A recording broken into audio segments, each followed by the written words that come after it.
Dear student, آج ہمارا topic ہے اسلامی قوانین کے نفاذ کے لیے کوشش۔ قیام پاکستان کے بعد عوام کی خواہش تھی کہ ملک میں اسلامی قوانین کا نفاذ عمل میں لایا جائے۔ اس ضمن میں 1977 میں مختلف سیاسی پارٹیوں نے نظام مصطفیٰ کے قیام کے سلسلے میں بھرپور تحریک چلائی۔ جب جنرل ضیاء الحق نے اقتدار سنبھالا تو اقتدار سنبھالنے کے فوراً بعد 10 فروری، ان ڈیٹوں کو انڈرلائن کرتے جائے، 10 فروری 1979 کو ملک میں اسلامی حدود اور تعزیرات کے نفاذ کا اعلان کیا، جسے پاکستان کی تاریخ میں نظام اسلام کے نفاذ کے لیے جو کوششیں ہم نے کی اس میں سنگ میل کی حیثیت حاصل ہے اس کو۔ قرآن پاک اور سنت رسول میں شراب نوشی، زنا اور قذف اور چوری، قذف کہتے ہیں الزام تراشی کو، جو سزائے مقرر ہے اس کے نفاذ کا بھی اعلان کیا۔ اس دور میں اسلامی قوانین کے نفاذ کے لیے جو اقدامات ہیں وہ یہاں پہ دیے جا رہے: زکوٰۃ اور عشر، زکوٰۃ فاؤنڈیشن، وفاقی شرعی عدالت، خلفاء راشدین، اہل بیت اور صحابہ کرام کی شان میں گستاخی کی سزا، مطالعہ پاکستان اور اسلامیات کی لازمی تعلیم یعنی کمپلسری ہے یہ، احترام رمضان آرڈیننس، وفاقی محتسب، مجلس شورا کا قیام، بلا سود بینکاری۔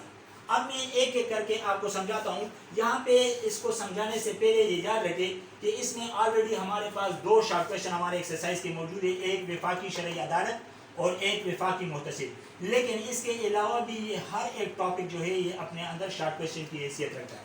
اس میں جو ڈیٹ میں نے سامنے لکھے ہیں ان ڈیٹوں کو اپنے کتاب میں انڈر لائن کریں، اور یہ ڈیٹ اور ساتھ ساتھ آپ 2-3 لائنیں اس پہ لکھنے کے اہل ہو۔ یہ آپ لکھ سکتے ہو 4-5 لائنوں میں اس کا شارٹ کویشچن، تاکہ آپ کو 5 نمبر ایگزام میں دیے جا سکے۔ تو نمبر 1 ہے زکوٰۃ اور عشر۔ 20 جون 1980 کو جنرل ضیاء الحق نے ملک میں زکوٰۃ اور عشر آرڈیننس نافذ کیا۔ اس کے روح سے حکومت کو یہ اختیار دیا گیا کہ وہ بینکوں میں جمع شدہ رقوم پر 2.5% کے حساب سے یعنی 2.5% مطلب ہے کہ 100 میں سے 2 روپے 50 پیسے 2.5%، اس کے حساب سے بینکوں کو حکم دیا کہ وہ زکوٰۃ کاٹے۔ زکوٰۃ کی کٹوتی کا عمل آج کل بھی ہے۔ طریقہ یہ ہوتا ہے کہ جو بینک میں جمع رقم ہوتی ہے یا تو بینک والے اسے خود کاٹتے ہیں، یا پھر جن کے کھاتے ہوتے ہیں یعنی جن کے اکاؤنٹس ہوتے ہیں وہ اکاؤنٹ والے ان کو لکھ کر دیتے ہیں کہ آپ ہمارے رقم سے زکوٰۃ نہ کاٹیں بلکہ اس کے زکوٰۃ ہم خود دیں گے۔ تو ان دونوں صورتوں میں پاسبلٹی ہے، لیکن زکوٰۃ یہ اللہ تعالیٰ کی طرف سے ایک مقرر کردہ حصہ ہوتی ہے ہمارے مالوں میں، جو کہ غریبوں کا حق ہوتا ہے اور ان کو دیا جاتا ہے۔ اگلا ہے ہمارے پاس زکوٰۃ فاؤنڈیشن، جس کا پورا نام ہے نیشنل زکوٰۃ فاؤنڈیشن۔ اس کا قیام فروری 1982 میں لایا گیا۔ اس کے قیام کا مقصد یہ تھا کہ جو مستحقین زکوٰۃ ہے یعنی جو زکوٰۃ کے مستحق لوگ ہیں وہ ہمیشہ کے لیے زکوٰۃ پر انحصار نہ کرے، بلکہ اس نیشنل زکوٰۃ فاؤنڈیشن میں ان کی ایسی تربیت کی جائے تاکہ وہ خود کمانے والے بن جائیں، اور خود کمانے والے بن کر یہ زکوٰۃ کے پیسوں کا انتظار نہ کرے، بلکہ اس مقصد کے لیے باقاعدہ طور پر حکومت نے 10 کروڑ روپے اس نیشنل زکوٰۃ فاؤنڈیشن کے لیے مختص کیے۔ اگلا ہے ہمارے پاس وفاقی شرعی عدالت۔ وفاقی شرعی عدالت اسلامی نظام کے نفاذ کی رفتار کو تیز کرنے کے لیے 1973 کے آئین میں ایک ترمیم کی گئی۔ اس ترمیم کے تحت تین ججوں پر مشتمل ہر ہائی کورٹ میں ایک بینچ قائم کی گئی، اور اس طرح سپریم کورٹ میں بھی 3 ججوں پر مشتمل ایک اپیلیٹ شریعت بینچ قائم کی۔ ان عدالتوں کے قیام کا مقصد یہ تھا کہ کوئی بھی قانون اگر اسلامی حوالے سے درست نہ ہو تو اس کو یکسر ختم کرنے کے اختیارات ان عدالتوں کو دیے گئے۔ ان عدالتوں کے فیصلے صدر مملکت سمیت ہر ایک کو ماننا لازمی تھا، البتہ سپریم کورٹ کی اپیلیٹ شریعت بینچ جو ہے اس کے فیصلے کے خلاف حکومت اپیل کر سکتی تھی۔ اگلا ہمارے پاس ہے خلفاء راشدین، اہل بیت اور صحابہ کرام کی شان میں گستاخی کی سزا۔ حکومت نے آئین کے دفعہ 298 میں ترمیم کر کے خلفاء راشدین، اہل بیت اور صحابہ کرام کی شان میں گستاخی کرنے والوں کو 3 سال قید بمشقت یا جرمانہ یا پھر یہ دونوں سزائیں ایک ساتھ دینے کا اعلان کیا۔ اگلا ہے ہمارے پاس مطالعہ پاکستان اور اسلامیات کی لازمی تعلیم۔ وفاقی حکومت نے تمام تعلیمی اداروں میں B A, B S C اور جتنے بھی پروفیشنل کالجز ہیں، پروفیشنل کالج سے مراد میڈیکل کالج اور انجینئرنگ کالجز میں مطالعہ پاکستان اور اسلامیات کی تعلیم کو لازمی قرار دیا گیا، مطلب یہ 2 سبجیکٹ کمپلسری ہوں گے سب کے لیے، B A, B S C اور پروفیشنل کالجز کے لیے۔ یہاں پہ ایک بات یاد رکھے کہ اگر کوئی نان مسلم یعنی غیر مسلم جو ہے وہ اسٹوڈنٹ ہو اور وہ اسلامیات کی جگہ اخلاقیات کا مضمون بھی لے سکتے ہیں۔ احترام رمضان آرڈیننس 1981 میں 1981 میں جنرل ضیاء الحق نے احترام رمضان کے حوالے سے ایک آرڈیننس جاری کیا۔ اس آرڈیننس کے تحت ہر مسلمان رمضان المبارک کے اوقات میں، اوقات کار کون سے ہیں رمضان المبارک کے؟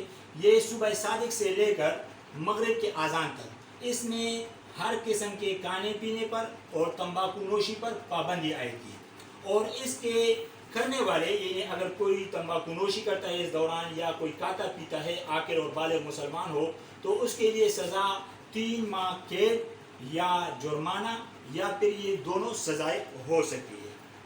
1984 میں جنرل ضیاء الحق نے نظام صلاح کے سلسلے میں بھی ایک ہدایت نامہ جاری کیا اور اس ہدایت نامے میں جتنے بھی سرکاری دفاتر یا سرکاری ادارے تھے اس میں زور کے نماز کے لیے باقاعدہ طور پر وقفہ دیا جاتا تھا باجماعت نماز ادا کرنے کے لیے۔ اگلا ہے ہمارے پاس وفاقی محتسب کا ادارہ جو کہ جون 1981 میں عمل میں لایا گیا۔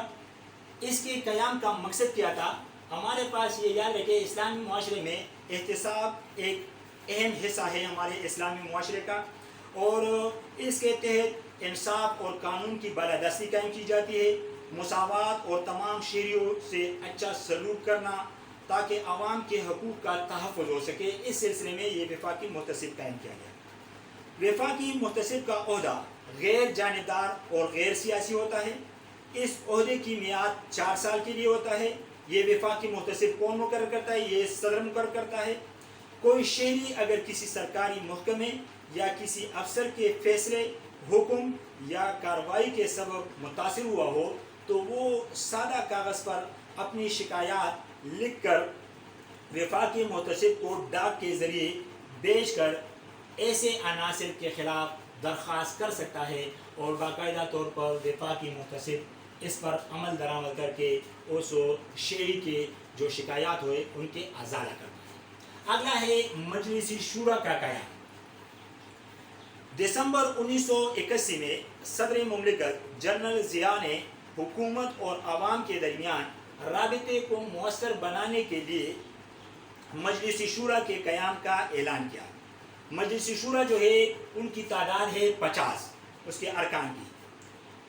مجلس شورا کے فرائض میں شامل تھا کہ وہ ایسے اقدامات کی سفارش کرے جن پر کاربند ہو کر اسلامی معاشرے کے قیام کے بارے میں عوام کی توقعات پر حکومت پوری اترے اور نفاذ اسلام کے عمل کو تیز کرنے میں حکومت کی مدد کرے، اور ملک میں ایسے حالات پیدا کرے تاکہ ملک میں کسی قسم کی کوئی بحران نہ ہو، اور کسی بحران کے بغیر حکومت جو ہے وہ اپنے اسلامی جمہوری منزل کو طے کر سکے۔ آگے آخر میں ہے بلا سود بینکاری۔ سود ہمارے معاشرے کا ایک بہت بڑا ناسور ہے جس کے اسلام میں بہت سخت گناہ تصور ہوتا ہے اور بہت سخت سزائیں ہے۔